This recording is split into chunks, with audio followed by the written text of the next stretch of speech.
देखिए, आप तो मूंछ की बात कर रहे हैं, यहाँ पर तो महिलाओं को तन ढकने का भी अधिकार नहीं था।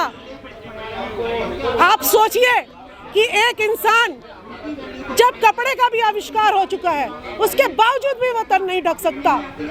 तो इन स्वर्ण जाति लोगों से हम कैसे विश्वास कर सकते हैं कि ये हमें जो है ऊंचा सिर करके चलने में और हमें मूछें रखने में हमें जो है ना ये अधिकार देंगे। लेकिन देश हमारा, राज तुम्हारा, कब तक? जब तक हमारी भोली भाली जनता जागरूक नहीं हो जाती तब तक। बाबा साहब भीमराव अंबेडकर ने कहा था 20वीं सदी मनुवादियों की और 21वीं सदी इस 85% वर्ग की। हम मूछ भी रखेंगे, पगड़ी भी सजाएंगे और तुम्हें अपने पैरों की धूल भी बनाएंगे, ये हमारा वादा है। बिल्कुल 21वीं सदी की तैयारी है, क्योंकि हमारे बच्चों का भविष्य, उनकी शिक्षा, जो हमारे पूर्वजों ने शिक्षा का अधिकार महात्मा ज्योतिबा फुले, सावित्रीबा फुले ने दिया था, संविधान में हमें नौकरी का अधिकार बाबा साहब भीमराव अंबेडकर ने दिया था, वो खत्म होता जा रहा है। तो 21वीं सदी में हमें उठ के आवाज करनी ही पड़ेगी। और हमारा दलित उसी जाति का, हिंदू धर्म का, अगर मूछ रख ले, अच्छे कपड़े पहन ले, मंदिर में चला जाए, अच्छे घर बना ले, तो उसी के विरुद्ध तुम आग लगा देते हो, उनके घरों में उनकी हत्या कर देते हो, उनको मंदिरों में नहीं आने देते, पानी नहीं लेने देते। तो भैया हम किसके पास जाएं? हम कौन सी फाइल बनाएं? हमें ये भी तो बता दो। तो क्या यहाँ पर इस देश में जाति और धर्म की राजनीति चलेगी या शहीद आजम भगत सिंह के सपनों का भारत बनेगा?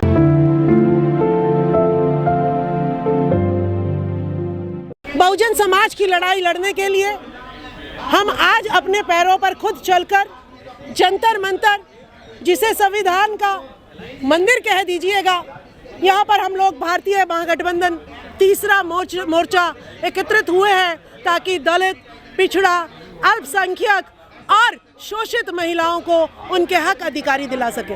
उत्तर प्रदेश चुनाव के बाद बहुत सारे दल निराश हैं, आप लोगों में ऊर्जा है भी? इसमें निराशा की कोई बात नहीं है। लुटेरा तो लूटेगा ही।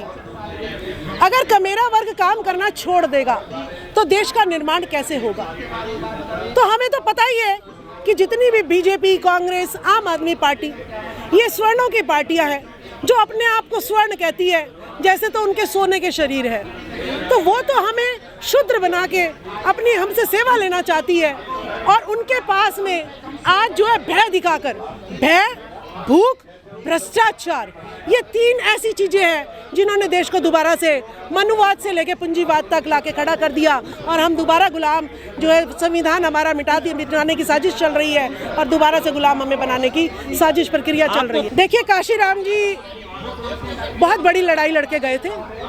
उन्होंने एक मुद्दा रखा था, 85% जनता एक हो जाओ, तिलक, तराजू और तलवार।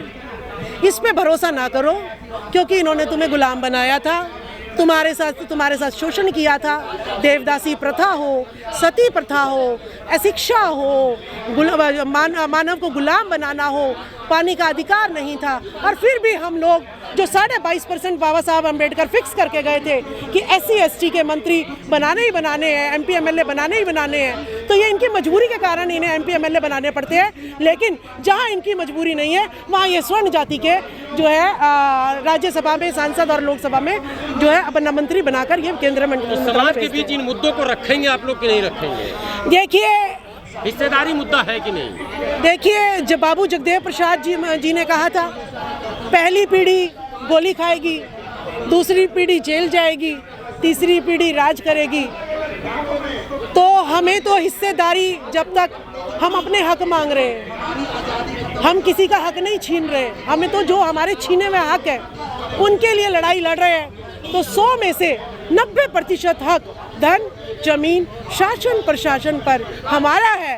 या तो आप शांति से संविधान के तहत हमें दे दीजिएगा, नहीं तो लड़ने के लिए, मरने के लिए हम लोग खड़े ही हैं। हमारा सारे धन, जमीन सब कुछ लूट लिया गया, आपको पता ही है।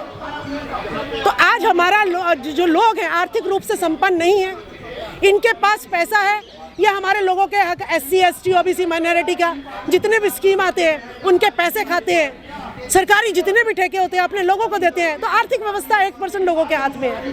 तो ये चाहे कुछ भी करे, ये कर लेते हैं। हम लोगों के पास क्या है, हमें जो है रोजी रोटी भी कमानी है और ये सामाजिक लड़ाई भी लड़नी है, राजनीतिक लड़ाई भी लड़नी है। इसीलिए हमारा काम कछुए की स्पीड की तरह है, थोड़ा धीरे है, लेकिन इसका परिणाम बहुत स्थायी होगा और अच्छा होगा।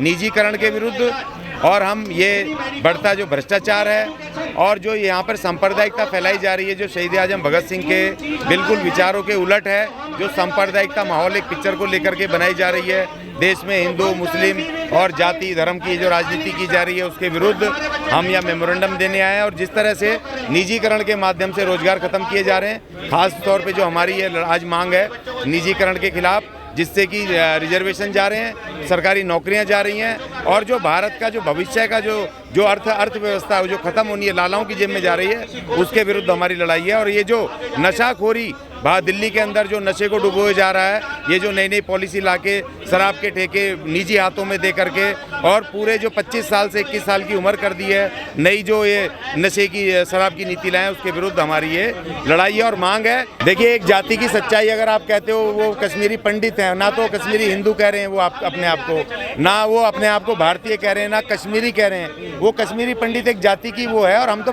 और वो जहाँ जाति की बात करोगे तो हम अनुसूचित जाति के लोग हैं, तो हमारा तो सबसे ज़्यादा शोषण 5000 साल से हुआ है। और जो लोग आज ये इस तरह से बातें कर रहे हैं, उन्होंने ही हमारा शोषण किया है। ये हमारे संबर की नगरी थी, ये जो कश्मीर सारा, और इन्होंने कत्लेआम करके हमारे मूल निवासियों से छीना, तो हम भी तो पीड़ित हैं भाई। लेकिन आज जब भारत में एक आधुनिक संविधान है जो बाबा साहब ने दिया 26 जनवरी 1950 को, उस दिन मनुस्मृति को भी हटाया गया इस देश से, और इस देश से अंग्रेजी शासन को भी, संविधान को हटाया गया। जब हमारे पास एक संविधान है और उस संविधान में पुलिस है, प्रशासन है, कानून है, कोर्ट है, कचहरी है, तो ये लोग जाकर के कैसे नारेबाजी कर रहे हैं, लोग जाकर के कैसे भाषण दे रहे हैं, वहाँ पर क्यों भड़का रहे हैं, एक जाति और एक धर्म को लेकर के क्यों काम कर रहे हैं। ये हमारे संविधान के आर्टिकल 25 का उल्लंघन है कि आप एक जाति और एक धर्म को लेकर के काम कर रहे हो। हम उसका विरोध करते हैं। देखिए, हमें इस बात से नहीं है कि उनको भी न्याय मिले, उस जाति को भी न्याय मिले, और मिला भी है, और खूब आप दे दो, ले जाओ, बीजेपी की सरकार है, आप लेके जाओ ना भाई वहाँ कश्मीर में,